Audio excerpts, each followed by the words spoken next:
두둠칫 데니의 심리학. 안녕하세요 3학년 4반 여러분, 데니입니다. 데니가 누구냐고요? 선생님 영어 이름이 데니입니다. 여러분 좀 졸릴까봐 선생님이 심리학 로고송을 한번 만들어 봤는데요. 2초짜리 노래인데 잠 좀 깨시길 바라면서 수업 시작하겠습니다. 자, 오늘도 재밌는 이야기를 하나 가져와 봤어요. 그런 게 있죠? 내로남불. 내가 하면 로맨스, 네가 하면 불륜. 이게 뭡니까? 내가 하는 거는 좋은 거, 네가 하는 건 나쁜 거.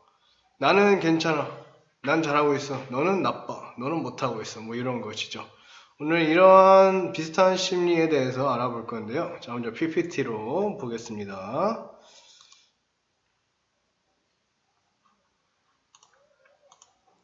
자, 보시면요. 이거 화면이 오케이. 자, 보시면요. 자, 뭡니까? 둘이 지금 뭐 하고 있는 것 같아요? 다투고 있네요. 딱 봐도. 자, 뭐라고 다투고 있겠어요? It's all because of you. 너 때문이야. 이러면서 다투고 있네요. 자, 우리는 때때로 무언가를 잘못할 때도 있고, 혹은 상대방이 잘못을 했거나 나에게 나쁜 영향을 미치는 행동을 해서 화를 낼 때도 있죠.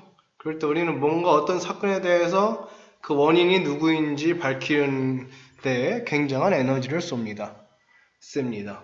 너 때문이야, 이건 누구 때문이야, 나 때문은 아니야, 이런 것들. 자, 이런 것들에 대해서 오늘 알아볼 건데요. 자, 두 가지 이론에 대해 알아볼 겁니다. 첫 번째는요, 귀인 이론입니다. 귀인 이론은요, 갓과 함께 그 귀인, 그 귀한 사람, 이 귀인이 아니라요, 어떠한 결과의 원인이 되는 것, 그것을 지금 귀인이라고 말을 하는 것이고요. 그 귀인을 다루는 것이 귀인 이론, 이따 다시 설명해 드리고, 그 다음에는 이 귀인 이론과 관련해서 이기적 편향이라는 것에 대해서 알아보도록 할게요. 자, 먼저 귀인 이론에 대해 알아보죠. 자, 귀인 이론은 뭡니까? 자, 귀인 이론.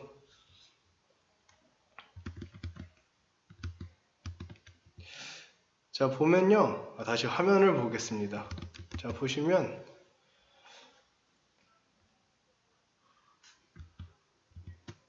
자, 귀인 이론.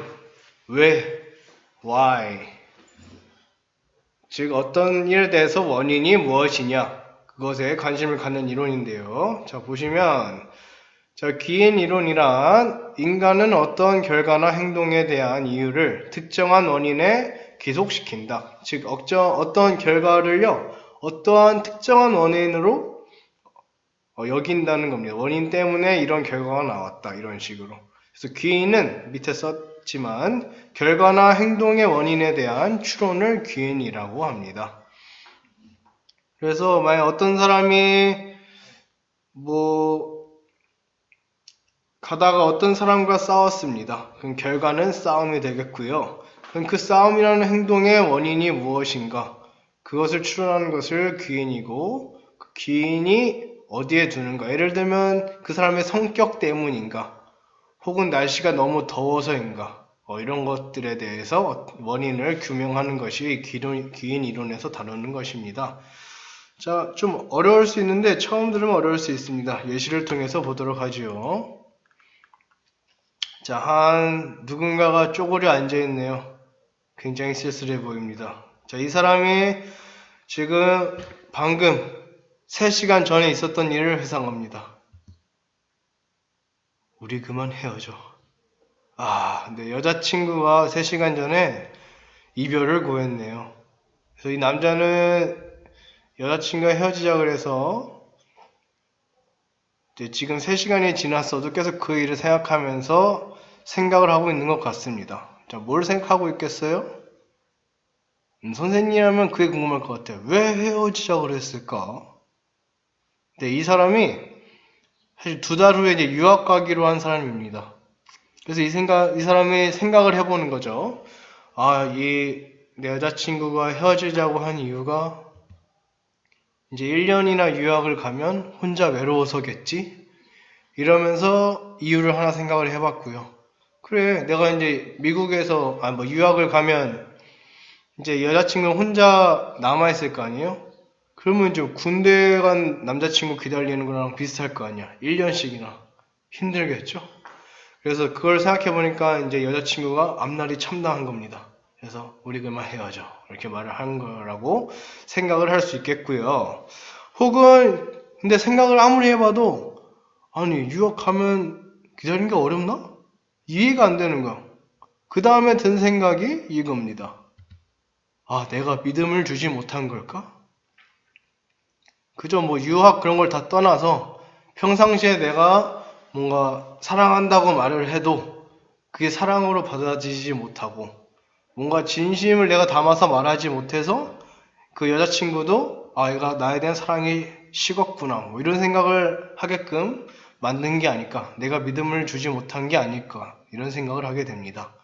자, 그럼 여기서요 보시면 이 사람이 지금 여자친구와 헤어진 이유를 두 가지 정도로 생각하고 있는데요. 첫 번째는 유학 때문에. 자, 유학은 뭐예요? 뭔가 상황적인 거죠. 내 성격이 이상하거나 그런 게 아니라 상황 자체가 내가 유학 가야 되는 상황이야. 그래서 헤어지게 된 거야. 그 상황 자체의 원인을 규명한 것이 빨간 동그라미에 있는 생각이고요. 그래서 이것을 우리는 외부 기인이라고 할 수 있습니다. 즉, 외부에 있는 요소를 원인으로 든 겁니다. 내 성격이나 내 스스로에 대한 원인이 아니라 나 말고 내가 뭔가 처해 있는 상황이나 이제 유학이라는 이런 외부적인 요소를 헤어짐의 이유로 든 것을 외부 기인이라고 우리가 말할 수 있는 것이고, 자, 다음 두 번째로 이번에는 내 상황 때문에 우리가 헤어진 게 아니라 바로 나 때문에, 내가 믿음을 주지 못해서, 내가 사랑한다 말할 때 눈동자가 흔들렸다거나 뭔가 연락을 하는데 뜸해졌다거나 어쨌든 나 때문에 내가 믿음을 주지 못해서 헤어졌다.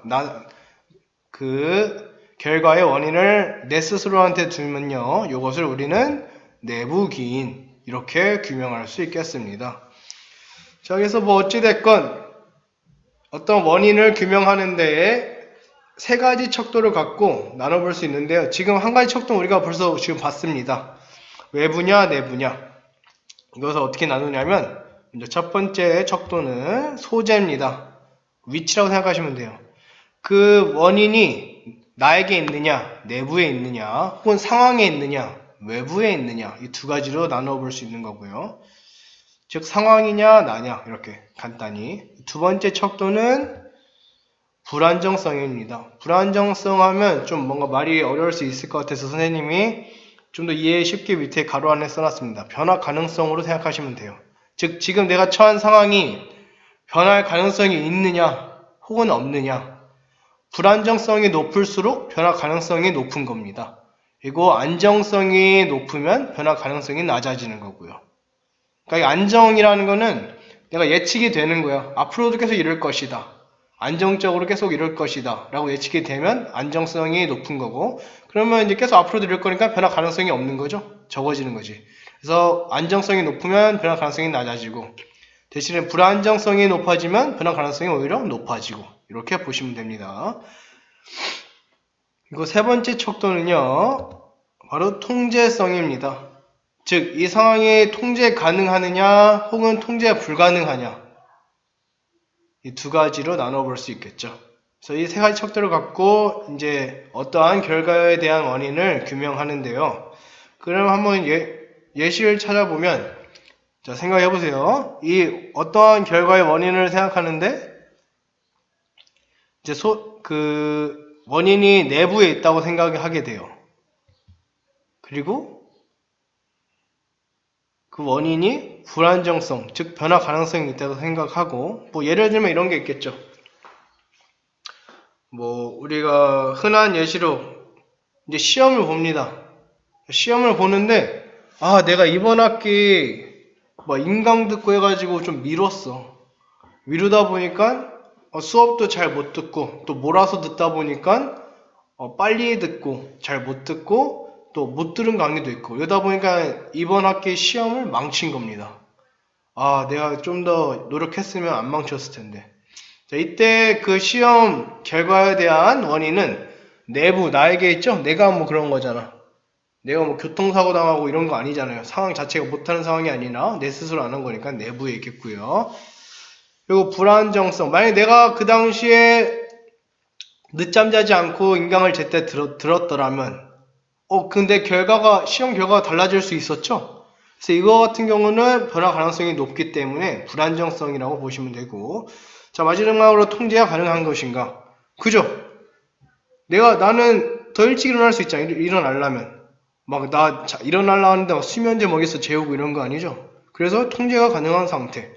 자, 이렇게 이제 내 시험 점수에 대한 원인이, 나 때문이고, 내가 그때 늦잠을 자서, 사실 안 잤으면 더 좋은 점수를 받을 수도 있고, 변화 가능성도 있고, 내가 노력에 따라서 통제도 할 수 있다.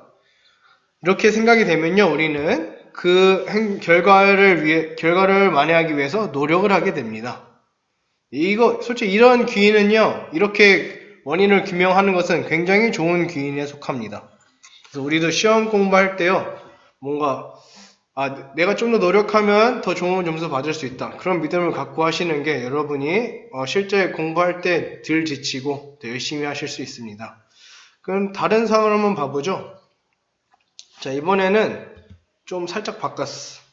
자, 원인이 내부에 있고 안정성을 추구하고 통제 불가능합니다. 자, 이거 어떤 상황이냐? 자, 똑같아. 시험을 쳤는데요. 내가 바라던 목표보다 낮은 점수를 받았어. 그러면 어쨌든 이때는 영어 시험을 봤는데, 영어 시험이 70점을 받았는데 나는 사실 90점이 받고 싶었거든. 근데 70점을 받았는데 이때 왜 70점 받았냐면 내 상황 자체가 그런 건 아니야. 그냥 내가 노력해서 시험을 봤는데 70점이 나온 겁니다. 그때 원인은 나에게 있는 것이고 내부에 둘 수 있겠고. 자, 안정성. 근데 나는 사실 이번 시험에 최선 다했거든. 근데 70점인 거야. 그럼 어떻게 되겠어요? 다음에도 시험 칠 때 최선을 다해도 70점을 받을 것 같다는 생각이 들겠죠. 이러면 내가 노력을 안 했으면 다음번엔 더 노력하면 시험 잘 볼 거라는 희망이 있잖아. 근데 내가 최선을 다했는데도 그만큼의 결과가 나와주지 않는다. 그럼 다음번에는 그것보다 이하의 결과가 나올 거라는 생각이 들지 않겠어요? 그래서 이 결과에 대한 변화 가능성이 적기 때문에 안정이라고 볼 수 있겠고요. 자, 세 번째로, 자, 통제가 가능하냐, 불가능하냐. 자, 분명히 나는 최선을 다했어. 즉, 나는 일찍 일어났고요. 잠도 줄여가면서 공부를 했어요. 근데 이건 더 이상 내가 통제할 수 없는 거야. 즉, 내 능력 밖이라는 거죠. 그래서 이러한 경우에는 무기력에 빠질 수 있습니다.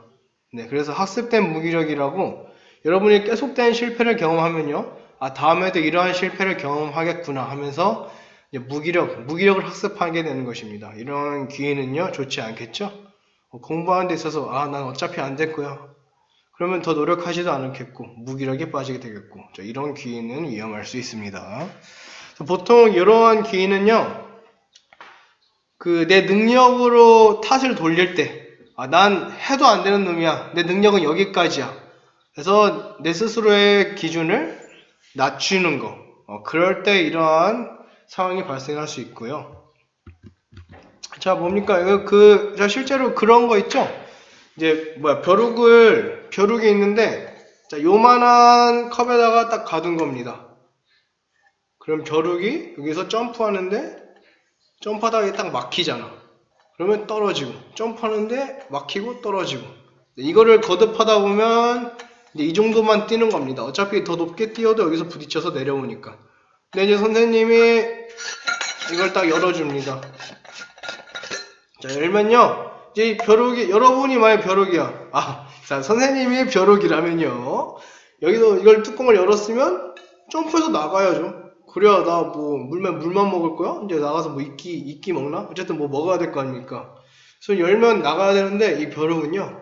그동안 여기서만 이 정도 넘지 못하고 부딪혀서 떨어졌죠? 그래서 이 뚜껑을 열어줘도 다음번에 이 벼룩은 점프를 여기까지만 합니다. 왜냐면 이제 학습이 된 거야. 나는 여기까지밖에 뛸 수 없다. 네, 이런 거를 이제 학습된 무기력이라고 할 수 있고요. 네, 공부도 마찬가지입니다. 내가 공부를 하는데 이 정도까지만 못해 라고 생각을 하면요, 이 이상 넘어가는 게 더 힘들어요. 안 그래도 난 이만큼 할 수 있어 생각해도 올리는 게 어려운데 이렇게 낮게 생각하면 더 어렵겠죠. 네, 그 점도 한번 생각해 보시고 다시 돌아가서 왜 얘가 나와?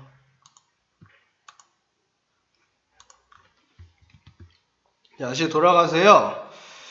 자, 이번에 하나 더 보겠습니다. 자, 이번에는 원인이 외부, 불안정, 통제 불가능. 자, 이거는 어떤 거에 대한 예시일까요? 한번 얘기해보면요. 뭐 이런 거야. 시험을 이번 중간고사 때는 내가 50점이었는데 이번 시험 때는 70점이 된 거야. 근데 나는 노력을 똑같이 했어. 형 뭐 적당할 때 공부했고요. 뭐 하라는 건 다 했습니다. 저번 학기와 마찬가지로. 근데 20점이나 높았네요. 이거는 원인이 뭐야? 내 스스로는 변한 게 없습니다. 뭔가 어쨌든 외부적으로 어떤 상황이 된 거야. 하필 뭐 그런 게 있겠죠. 시험 문제에서 내가 어렸을 때 읽었던 책에 관한 문제가 나온 겁니다. 그럼 뭐야 이거? 완전 이득이죠? 완전 이익이네 하면서 네, 그 시험 문제를 잘 푼 겁니다.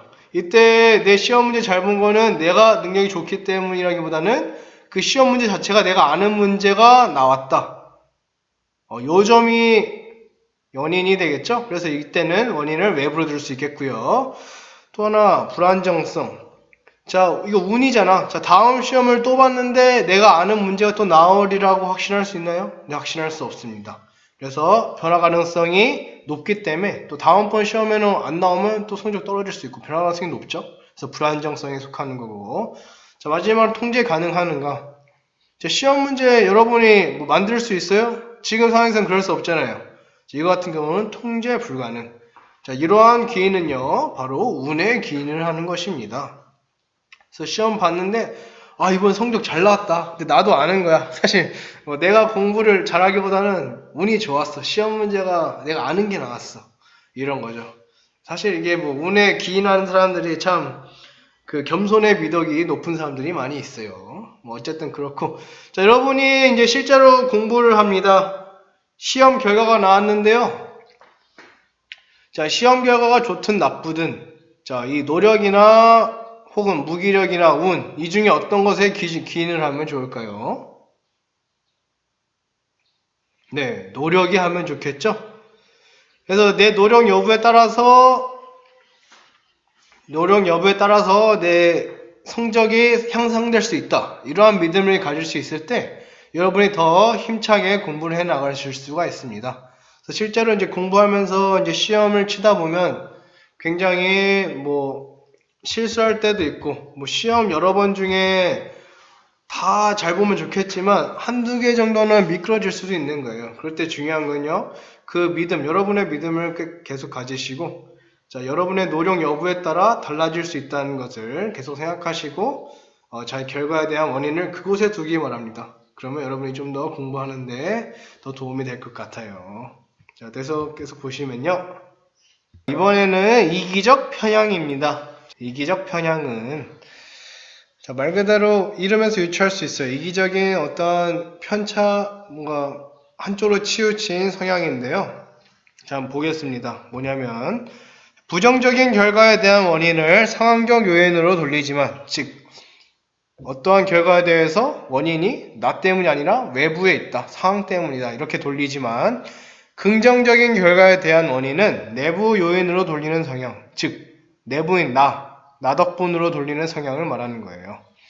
그래서 어떤 나쁜 일이 있으면 너 때문에, 좋은 일이 있으면 나 때문에, 이렇게 생각하는 성향을 이기적 편향이라고 할 수 있습니다. 자, 그래서 뭐 예시를 들면요, 그런 게 있을 수 있겠죠.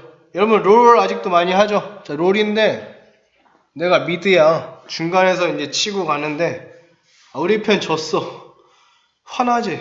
화나면 이제 채팅창에 그럽니다. 정글 어디 갔냐? 졌는데 지금 누구 잘못으로 원리를 돌리고 있어요? 정글 포지션에 있는 포지션에 있는 플레이어가 제대로 못해서 우리 판이 졌다. 이렇게 생각을 하는 거예요. 근데 다음번 경기를 했는데 지고 있었어. 우리 건물 다 부셔지고 이제 그거 하나 남았는데 역전한 겁니다, 마지막에. 그러면 이제 뭐야, 채팅창에 형이 캐리했다 막 이러잖아, 너희. 선생님도 그럴 때도 있고요. 어쨌든 그때 잘 됐을 때는 누구 때문이라고 생각해? 나 때문에. 내가 캐리해서 뭐 이런 생각을 하는 거죠. 어떤 게임의 승패에 있어서도 뭔가 게임이 져버리면 내가 아닌 다른 사람이 잘 플레이를 못해서 졌다. 이렇게 생각하기도 하고, 만약 그 게임에서 이기면요, 내가 누구보다 잘해서 우리 팀을 잘 이끌어서 이기게 됐다. 내 덕분에 이겼다. 이렇게 나에게로 원인을 돌리는 성향을 이기적 편향이라고 하겠습니다. 이게 생각보다 설명이 길어져서요, 오늘은 이 정도로 수업 마무리하고요. 자, 오늘도 당연히 과제가 있겠죠. 과제 저번에 해봤을 테지만 그렇게 어렵지 않죠. 그냥 일기처럼 이러이러하고 이렇게 생각 쓰다 보면 뭐야 600자 썼네? 이 정도 되잖아. 그렇다고. 자, 이번 과제도 그렇습니다. 자, 과제는요, 자신의 사고 성향을 귀인 이론 배웠죠? 귀인 이론에 적용하여 성찰해 보시고 보고서를 제출하시면 됩니다. 자, 글자 크기, 분량 저번과 마찬가지로 분량은 500자 내외, 즉 1200바이트 정도 작성하셔서 리로스쿨에 올리시면 되겠습니다. 자, 이번 주 토요일 늦은 12시까지 꼭 제출해서 출석 인정받으시기 바랍니다. 자, 이번 시간도 고생 많으셨고요. 자, 여러분, 뭔가 어떤 결과, 좋은 결과가 있든 나쁜 결과가 있든 그 결과를 뭔가 남 탓 이런 것보다는 내 스스로에게로 결부해서 뭔가 더 발전된 다음 계획을 세우시기를 추천드립니다. 그렇게 해야 여러분의 어떤 역량이랄까요? 자, 그런 게 더 발전될 수 있는 거예요. 자, 고생 많으셨고요. 다음 시간에 또 볼게요. 안녕.